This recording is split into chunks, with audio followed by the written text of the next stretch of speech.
Hey everyone, in this quick tech how-to video, I'm going to show you how to add a network printer inside of Windows 10. This method works if you're on a network at home or at work and you have a printer connected to that network. This could mean, for instance, that you're in an office and you have an Ethernet cable connecting the printer to your office network, or maybe more often nowadays, you have a printer at home with wireless capabilities and it's connected to your home's Wi-Fi network. Before we begin, you're going to want to have the printer's IP address. This can be found on the screen on your printer. Mine, for example, is an HP 200 series, and I found mine by tapping the wireless icon on the screen. Each printer is a little different, but if you look around in the network or wireless settings, you should be able to find it in there. Now that we have that, click in the search bar at the bottom of your screen and type printer. Click on Add a printer or scanner. At the top, select Add a printer or scanner.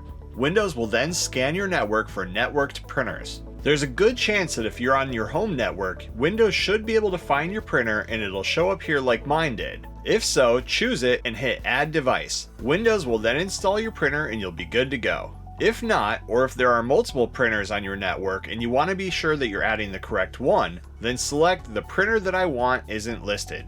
In this dialog box that appears, choose Add a printer using TCP/IP address or hostname, and then click Next. In the hostname or IP address field, enter the IP address of your printer. When you're done, hit Next. Windows will then search for the printer on that IP address, and when it finds it, it will install the printer. Once you get confirmation, hit Next and then choose whether you want to share it or not. We'll select Do Not Share this printer and then hit Next. Finally, you can print a test page, or from here just hit Finish. And that's how you add a network printer inside of Windows 10. Thanks for watching. Please like and subscribe and stay tuned for more quick tech how-to videos.